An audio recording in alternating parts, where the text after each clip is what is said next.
बहुत मुश्किल होता है। वह अपने खेतों में लंबे समय तक काम करता है, उसका ध्यान सदैव फसल में ही लगा रहता है। वे अपनी कड़ी मेहनत की ताकत पर अपना जीवन व्यतीत करता है। ऐसे ही किसानों की प्रगति के लिए हम खेती बाड़ी से जुड़ी बहुत सी नई लाभकारी जानकारियां हर रोज सुबह लेकर आते हैं। तो चलिए कार्यक्रम शुरू करने से पहले देखते हैं क्या है आज के अन्नदाता में। प्रदेश के जिन किसान भाइयों के खेत खरीफ फसलों की कटाई के बाद खाली हो गए हैं, वे इस समय इन खेतों में सरसों की खेती करके अच्छा मुनाफा कमा सकते हैं।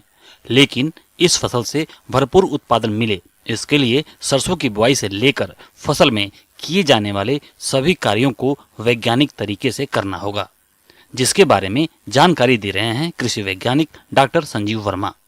आज हम खेती की सरसों की बात करेंगे। सबसे पहली बात आती है उन्नत किस्मों का चयन। सरसों में हमें पूसा तारक, पूसा बोल्ट, पूसा स्वर्णिमा बहुत अच्छी किस्में हैं और ये पूसा की किस्में हैं। अच्छा उत्पादन देने वाली किस्में 25 से 30 क्विंटल तक भी उत्पादन हमारे किसान भाई 40 से 42 क्विंटल तक भी SMI पद्धति, सघनीकरण पद्धति से प्राप्त कर रहे हैं। किसान भाइयों, सरसों की खेती के लिए दोमट या बलुई भूमि जिसमें जल निकास की उचित व्यवस्था हो, ऐसी भूमि उपयुक्त होती है। अच्छी पैदावार के लिए भूमि का pH मान 7.0 होना चाहिए। खेत की तैयारी के लिए खरीफ फसलों की कटाई के बाद पहली जुताई मिट्टी पलटने वाले हल से और उसके बाद 3-4 जुताइयां तवेदार हल से करनी चाहिए। जुताई करने के बाद खेत में पाटा लगाकर भूमि को समतल कर ले। भरपूर उत्पादन प्राप्त करने हेतु अच्छी सड़ी हुई गोबर या कंपोस्ट खाद 100 क्विंटल प्रति हेक्टेयर बुआई के पूर्व खेत में डालकर जुताई के समय खेत में अच्छी तरह मिला दे। मैं खाद की मात्रा बता दूं, 90 किलोग्राम नाइट्रोजन, 60 किलोग्राम स्फोर, 30 किलोग्राम पोटाश और जिंक सल्फेट, क्योंकि सल्फर भी हमारे तिलहनी फसल है, सल्फर भी देना चाहिए। जिंक सल्फेट 25 किलोग्राम प्रति हेक्टेयर के हिसाब से हमें पहले ही भुरकाव करके बुआई कर देना चाहिए। यूरिया की जो शेष मात्रा है, मतलब यूरिया की जो मात्रा है, हमारी नाइट्रोजन की जो मात्रा है, उसको आधी मात्रा हमें बुआई के समय देना, आधी मात्रा 3 बार प्रथम गुड़ाई, द्वितीय गुड़ाई, तृतीय गुड़ाई पे हमें देना चाहिए। इसके अलावा आप बीज की उचित मात्रा और बीजोपचार करते हुए सरसों की वैज्ञानिक तकनीक से बुआई कैसे करें, इसकी जानकारी कुछ इस प्रकार से है। यदि हम परंपरागत पद्धति से सरसों की खेती कर रहे हैं तो लगभग 5 से 6 किलोग्राम बीज प्रति हेक्टेयर हमें लगता है 2.5 एकड़ में। और seed drill, raised bed planter या डिबलिंग पद्धति से बुआई करते हैं तो इतनी बीज मात्रा लगेगी। बीज उपचार सबसे प्रमुख बात है। यहाँ जो हमने सरसों की बीज लिए हैं, इनको कार्बेंडाजिम या मैनकोजेब की लगभग 2 ग्राम मात्रा प्रति किलोग्राम बीज के मान से हमें बीज उपचार करना चाहिए। बीज उपचार के उपरांत हमें यहाँ पर FIR पद्धति को अपनाना चाहिए। FIR में मैं आपको बता दूं कि यहाँ पर सबसे प्रमुख बात आती है इंसेक्ट, यानी जमीन भूमिजन्य कीटों से बचाव के लिए हमें जो हमारा क्लोरोपाइरीफास नामक जो है इंसेक्टिसाइड कीटनाशक है, उससे भी उपचारित करना चाहिए। यदि हमारे पास थायोमेथाक्साम रस चूसक कीटों का प्रकोप ज़्यादा होता है तो हम थायोमेथाक्साम 1 ग्राम मात्रा प्रति किलोग्राम सरसों के बीज का उपचार हमें करना चाहिए। अब हम बात करेंगे कि कतारों की दूरी कितनी रखना चाहिए बुवाई के समय। बुवाई का सबसे उपयुक्त समय हमारा किसान भाइयों अक्टूबर का अंतिम सप्ताह से लेके 15 नवंबर तक हमारे किसान भाई सरसों की बुवाई का कार्य कर सकते हैं। तो ये इसके बाद हमारी कतारों की 45 से 60 सेंटीमीटर हमारे कतारों की दूरी परंपरागत पद्धति से बुवाई पद्धति में हमको रखना चाहिए। यदि हम पौधे से पौधे की दूरी लगभग 10 सेंटीमीटर से 25-20 सेंटीमीटर रखना चाहिए और ज़मीन में गहराई पे ज़्यादा हमें सरसों नहीं बोना चाहिए। लगभग 4 से 5 सेंटीमीटर से गहरा नहीं होना चाहिए सरसों, अन्यथा अंकुरण समस्या आने की संभावना रहती है। किसान भाइयों, सरसों की फसल से ज्यादा उत्पादन प्राप्त करने के लिए आप फसल में सिंचाई करते हुए खरपतवार नियंत्रण कैसे करना है, आइए जानते हैं। नमी यदि हमारे पास कम है, एक सिंचाई बुवाई के उपरांत हमें देना चाहिए। फव्वारा पद्धति से सिंचाई करने से पानी की मात्रा भी कम लगती है। रेज बेड पद्धति से जो किसान भाई बोनी कर रहे हैं उनको पानी कम लगेगा। रेज बेड पर बुआई करने से एक पानी में भी सरसों की फसल का उत्पादन अच्छा प्राप्त कर सकते हैं। अब बात आती है निराई गुड़ाई की। जैसे ही हमारी फसल 30 से 35 दिन की हो जाती है, उस समय एक सिंचाई हमें देने के उपरांत जैसे ही बतर आती है, पूरा खरपतवार या कचड़ा निकल आता है, तो उन कचड़े को निदाने के लिए हमें कोई भी हैंड व्हील हो या कुल्फा या डोरा पद्धति से निराई गुड़ाई का कार्य करना चाहिए। तो ये हमारे किसान भाइयों को मैंने बताया सरसों की खेती के बारे में। इस तरह से हमारे सरसों की खेती करेंगे तो अच्छा उत्पादन प्राप्त करेंगे। लाभ। ब्रेक के बाद एक बार फिर से आप सभी दर्शकों का अन्नदाता में स्वागत है। चलिए अब रुख करते हैं अगली कड़ी की ओर। हमारे प्रदेश के गिर्द और मालवा क्षेत्र के जो किसान भाई ग्वार की खेती गम के लिए कर रहे हैं, उनकी फसल पककर कटाई के लिए तैयार है और इसकी उपज का अधिक बाजार भाव मिले, इसके लिए कटाई, गहाई और भंडारण के समय कुछ बातों का ध्यान रखना जरूरी होता है। तो किसान भाइयों, ग्वार की परिपक्वता की पहचान कर कटाई, गहाई और भंडारण कैसे करें, इसकी जानकारी के लिए देखिए कार्यक्रम का यह अंश। आज हम आपके बीच में चर्चा करेंगे कि ग्वार की फसल कटाई करते समय हमको क्या क्या सावधानी बरतनी है। देखिए किसान भाइयों, ग्वार बहुत ही मुख्य फसल है, क्योंकि ग्वार को हम चारे के रूप में उगाया करते थे, लेकिन आजकल जो ग्वार की खेती की जाती है वो किसान भाई जो है, क्योंकि औद्योगिक फसल में इसका जो है प्रयोग होने लगा है, तो आजकल औद्योगिक फसल के रूप में भी ग्वार को हम जानते हैं। अक्सर देखने में आता है कि किसान भाई कड़ी मेहनत करके फसलें उगाते हैं, पर जब समय आता है फसल कटाई का तो जल्दबाजी कर देते हैं, जिसके कारण उनको उत्पाद का अच्छा लाभ नहीं मिल पाता। यदि किसान थोड़ी सी जागरूकता लाएं और फसल को सही तरह से पकने दें, उसकी सही पहचान करके कटाई फिर गहाई करें, तो लाभ अधिक मिलेगा, जो इस प्रकार से है। देखिए किसान भाइयों, हम देखते हैं कि इस समय हमारी फसल जो है अभी 15 या 20 दिन में पकने को आ रही है, तो उस समय जो हमें कटाई करनी है तो हमें देखना है कि उसमें जो दाना पड़ गया है, हमारी फलियां जो है पकते समय उसका कलर चेंज हो जाता है, हल्के पीलेपन की हो जाती हैं, और दाना जब तोड़ के देखते हैं तो उसमें दाना हमारा अच्छा स्वस्थ निकलता है, तो हमें देखना चाहिए कि इसको ये हमारा कटाई के लिए उपयुक्त हो गया। दूसरा, उसके जो पत्तियां हैं, पत्तियां भी हमारी सूखने को आ जाती हैं और कभी कभी हरी भी बनी रहती हैं, हमारा फली पक जाती है, तो ये स्थिति भी हमें देखना है। ये वैरायटी पे डिपेंड करता है, अलग अलग रहता है। तो जब हमारी फलियां पक जाएं तो उस समय हम इसकी कटाई करें, और कटाई इसको जो मैनुअल से भी करते हैं, हाथों द्वारा भी करते हैं, श्रमिकों द्वारा भी करते हैं, और दूसरा जो है इसको जो है कंबाइन या हार्वेस्टर जो रहते हैं उनसे भी हम कटाई करते हैं। तो हमें ये देखना है जहाँ फसलें खड़ी रहती हैं वहाँ हम मशीनों का प्रयोग कर सकते हैं, और जहाँ हमारी फसलें गिर जाती हैं वहाँ हम ऐसी दशा में मैनुअल कटाई ही करनी पड़ती है। दूसरा, कटाई करने से पहले हम खलिहान, जहाँ भी हमको इसको खलिहान में रखना है, हमारा साफ़ सुथरा होना चाहिए। अगर पक्का नहीं है तो उसको जो है पॉलीथीन आजकल आती है, नीचे अपना साफ़ सुथरा करके और पॉलीथीन बिछा सकते हैं, और पॉलीथीन बिछाने के बाद में हम उस पर जो है, जैसे हमने कटाई कर ली, कटाई करने के बाद उसको खेत में 4-5 दिन पड़ा रहने दें, जिससे कि उसकी जो पत्तियां हैं सूख जाएं, क्योंकि हम इकट्ठा कर देते हैं तो फिर वो गीली बनी रहती है, और गीली बनी रहती हैं तो उसको निकालने में हमको असुविधा होती है। इसलिए हम पहले उसको खेत में काट के डाल दें, और उसके 8 दिन बाद हम अगर उसको उठाते हैं और उठा करके उसको खलिहान में लेके जाएँ, और उसको थ्रेसर से भी, हम आजकल जो है थ्रेसर आजकल आ रहे हैं, तो थ्रेसर से आसानी से हम उसको निकाल सकते हैं। और थ्रेसर से निकालते समय हम देख लें कि उसको ज़्यादा तेज़ नहीं चलाएं, अगर ज़्यादा आरपीएम पे चलाएंगे तो उसमें कटने की संभावना रहेगी, और हमारा बीज उड़ भी जाता है, भूसे के साथ भी चला जाता है। तो हमें देखना है निश्चित आरपीएम पे उसको चलाएं, और उसमें ये भी सावधानी रखनी है कि जब हम कोई भी काम थ्रेसर में करते हैं तो उस समय भी हमको जो है कपड़े जो है थोड़ा टाइट कपड़ा पहने, ढीले ढाले कपड़े नहीं पहने, तो उस समय भी हमको थोड़ा सावधानी बरतनी है। दूसरा ये कि जब हमारा थ्रेसिंग हो जाए, थ्रेसिंग होने के बाद में अगर उसमें नमी अधिक है तो हम उसको जो है पहले खलिहान में सुखाएं अच्छी तरह से, और खलिहान में सुखाने के बाद में, और उसको जो है हम जब सुखाने के बाद में हम उसकी ग्रेडिंग भी कर सकते हैं। ग्रेडिंग या तो पहले कर लें या मार्केट में लेके जाएं, उससे पहले ग्रेडिंग करें, और ग्रेडिंग करने के बाद ही मार्केट में लेके जाएं, क्योंकि ग्रेडिंग करके हम लेके जाते हैं तो कोई भी चीज़ का जो मूल्य है वो हमें अधिकतम मूल्य मिल सकता है, क्योंकि कोई भी चीज़ गंदी चीज़ लेके जाते हैं बाज़ार में तो रेट भी हमें कम मिलता है।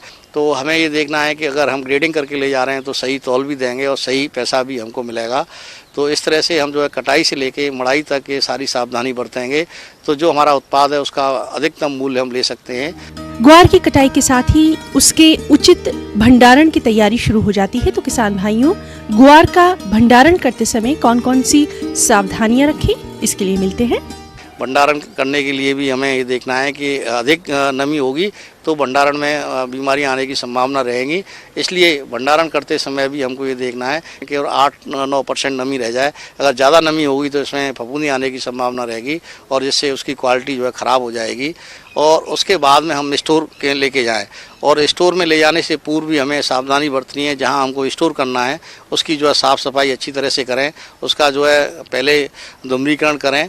दूसरा, उसको जो है जो मेलाथेन 50 दवा आती है हम उसको जो है घोल बना करके और उसको भी हम छिड़काव कर दें तो उससे जो जहाँ भी दरारों में कीड़े मकोड़े रहते हैं वो सब मर जाते हैं और उसके बाद में हम स्टोर कर सकते हैं। दूसरा, अगर हमारा जूट के बैग हैं अगर उनमें स्टोर करना है तो उसमें हो सकता है पहले से कीड़े हों, तो उसको भी हम जो है मेलाथियन 50 इसी दवा के घोल बना करके हम उसको डिप करके और सुखा करके हम उसको उसके लिए प्रयोग कर सकते हैं। जो पुराने कट्टे हैं उनको भी स्टोर के लिए प्रयोग कर सकते हैं।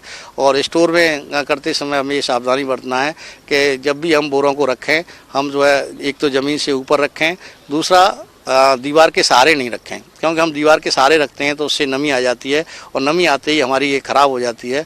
और भंडारण के लिए हम जो है जो आपकी ग्रेन बिन आती हैं, ग्रेन बिन का भी हम इस्तेमाल कर सकते हैं, क्योंकि आजकल ये जो 10 कुंटल, 5 कुंटल, 20 कुंटल जैसी जिसकी वो है उस हिसाब से किसान क्रय कर सकता है और अपने जो उत्पाद को सुरक्षित रख सकता है। ब्रेक के बाद एक बार फिर से आप सभी दर्शकों का अन्नदाता कार्यक्रम में स्वागत है।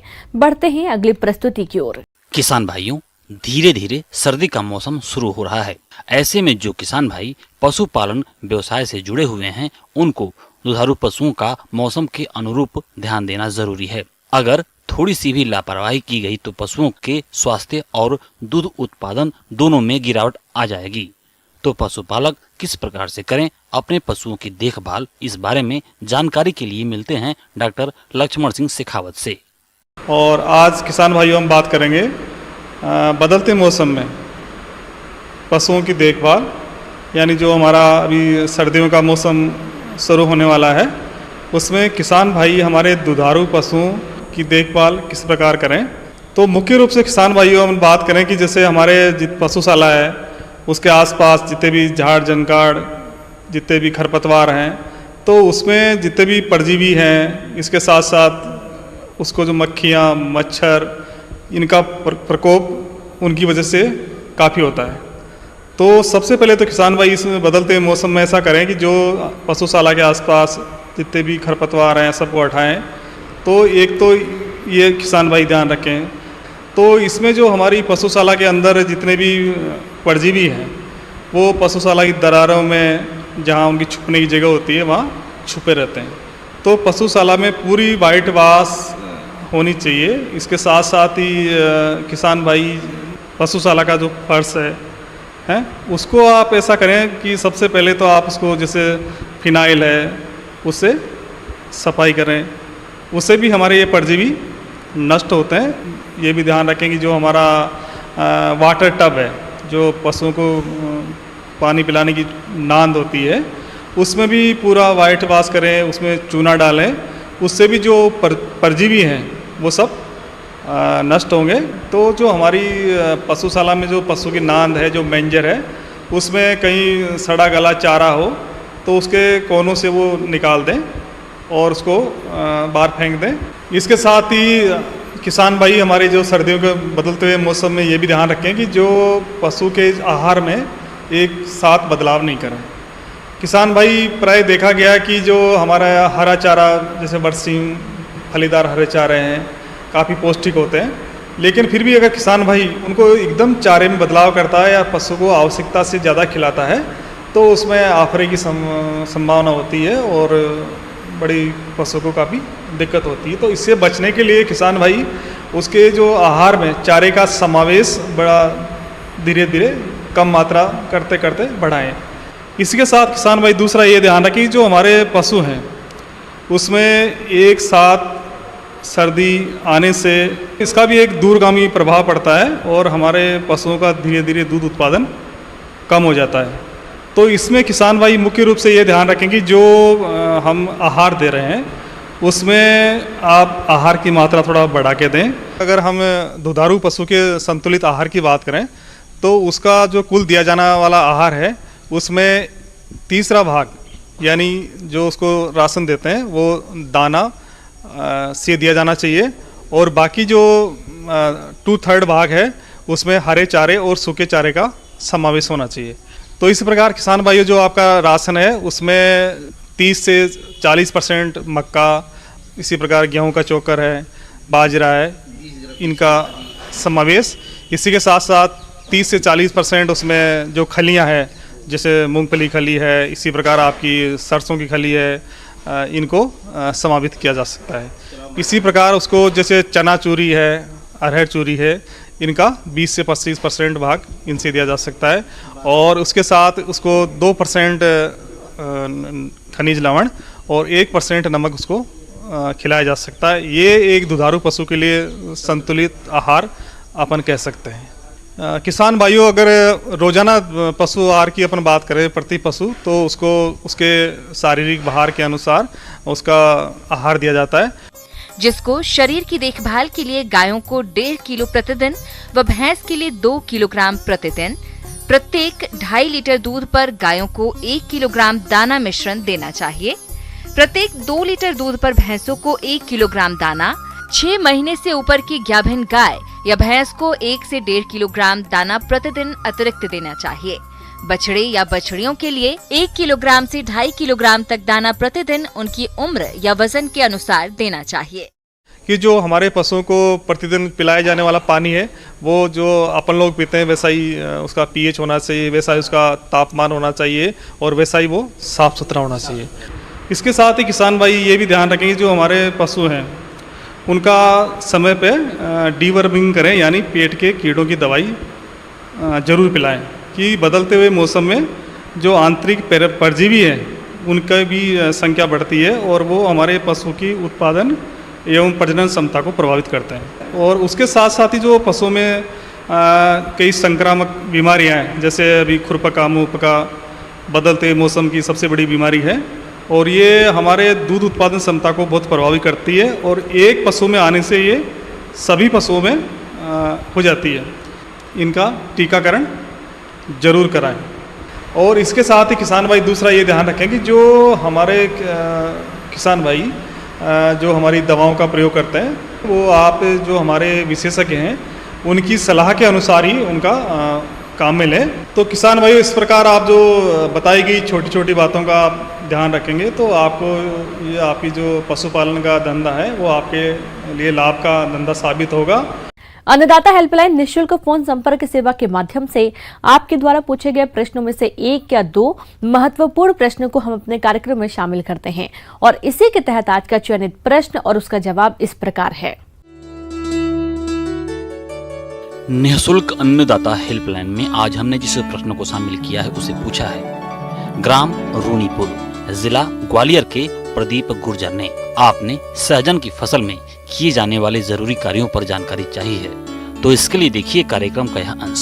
दूसरा, इसमें खास बात यह होती है कि इसको खेत में लगाने के बाद में मुख्य रूप से फल वाले पौधों में 3 से 4 साल बाद में फल लगता है। सहजन बहुवार्षिक, कमजोर तना और छोटी छोटी पत्तियों वाला लगभग 10 मीटर से भी ऊंचा पौधा होता है, जो न सिर्फ उत्पादन ज्यादा देता है बल्कि यह प्रोटीन, लवण, लोहा, विटामिन बी और विटामिन सी से भरपूर है।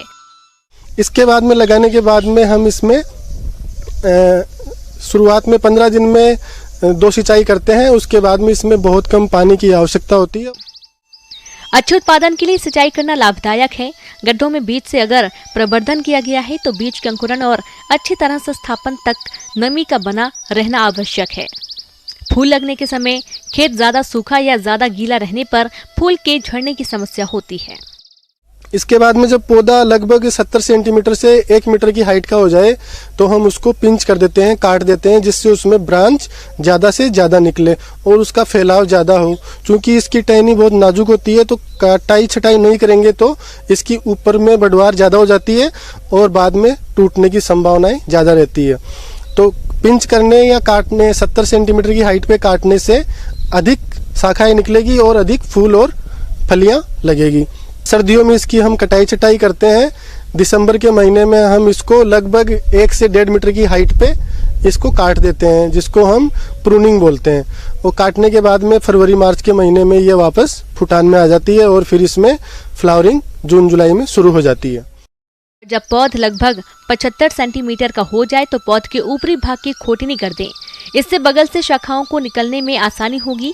रोपनी के 3 महीने के बाद 100 ग्राम यूरिया, साथ ही 100 ग्राम सुपर फास्फेट, 50 ग्राम पोटाश प्रति गड्ढा की दर से डालें तथा इसके 3 महीने बाद 100 ग्राम यूरिया प्रति गड्ढा का पुनः व्यवहार करें। इसमें जो मुख्य बीमारी है वो बहुत कम लगती हैं। इसमें जो लीफ ईटिंग कैटरपिलर, जो पत्तियों को खाने वाला कीड़ा है, उससे बचने के लिए हमें बारिश की ऋतु शुरू होने के बाद में जैसे ही बादल साफ हो, मौसम साफ हो, उस समय हमें इमिडाक्लोपीड का 1 से 1.5 ml प्रति लीटर पानी में डाल के 1 से 2 छिड़काव करने पर उससे आसानी से बचा जा सकता है। इसके अलावा किसान भाई इसमें नीम से तैयार नीम ऑयल का भी प्रयोग इसमें छिड़काव में ले सकते हैं, अगर आप ऑर्गेनिक खेती करना चाहते हैं तो इसमें कोई मुख्य बीमारी और वो ज़्यादा नहीं होता है, इसलिए किसान भाई इसको कम कीमत में अच्छा मुनाफा कमाने के लिए बहुत अच्छी फसल है। इसका पौधा 4 से 6 मीटर ऊंचा होता है तथा 90 से 100 दिनों में इसमें फूल आता है। जरूरत के अनुसार विभिन्न अवस्थाओं में फल की तुड़ाई करते रहते हैं। पौधे लगाने के लगभग 160 से 170 दिनों में फल तैयार हो जाता है। साल में एक पौधे से 65 से 70 सेंटीमीटर लंबा तथा औसतन 6.3 सेंटीमीटर मोटा 200 से 400 फल या 40 से 50 किलो फल मिलता है। यह काफी गूदेदार होता है तथा पकाने के बाद इसका 70% भाग खाने योग्य होता है। इसके पौध से 4 से 5 वर्षों तक पेड़ी फसल ली जा सकती है। प्रत्येक वर्ष फसल लेने के बाद पौधे को जमीन से 1 मीटर छोड़कर काटना आवश्यक होता है। इसके बाद में इसकी कच्ची फलियों की सब्जी तोड़ सकते हैं और पकी हुई फलियों को भी दाल में और रसम बनाने में उत्तरी भारत में इसको कच्ची फली के रूप में सब्जी बना के खाया जाता है और दक्षिण भारत में इसको दाल में डाल के रसम बना के इनमें डाल के और इसको खाया जाता है। पोषक तत्वों की मात्रा को देखते हुए बहुत ही उपयोगी है। शरीर के बहुत सारी बीमारियों में इसका उपयोग किया जाता है। फूल की भी इसकी सब्जी बना के खा सकते हैं, पत्तियों की भी सब्जी बना के खा सकते हैं और इसकी जो पुराने पेड़ की जड़ और छाल है उससे त्वचा से संबंधित बहुत सारी बीमारियों को ख़त्म करने के लिए, बचाव करने के लिए किसान भाई काम में ले सकते हैं। इसके साथ ही तीसरे साल से इसमें जो उत्पादन है वो हमें लगभग 15 से 20 किलो कच्ची फलियाँ जो टेंडर फलियाँ हैं वो मिल जाती है और जब बाद में बीज बनने की अवस्था में हमें 3 साल बाद में लगभग 30 से 35 किलो और बीज हमें 500 ग्राम से 600 ग्राम प्रति प्लांट मिल जाता है। किसान भाइयों, अन्नदाता आपकी सेवा के लिए संकल्परत है। कृषि संबंधित समस्या एवं सुझावों के लिए आप हमें इस पते पर संपर्क कर सकते हैं। प्रोड्यूसर अन्नदाता news 18 Madhya Pradesh Chhattisgarh, Ramoji film city, Hyderabad 501512। साथ ही आप हमें ईमेल भी कर सकते हैं। हमारा ईमेल है p18annadatamp@nw18.com। और इसके अतिरिक्त आप हमें निःशुल्क हेल्पलाइन नंबर 180041922155 पर सोमवार से शनिवार सुबह 10 से शाम 4 बजे के बीच संपर्क कर सकते हैं। किसान भाइयों, अब समय हो रहा है आपसे विदा लेने का, तो हमारी अन्नदाता टीम को दीजिए इजाजत। कल फिर आपसे मुलाकात होगी कृषि संबंधित कुछ और महत्वपूर्ण जानकारियों के साथ। नमस्कार।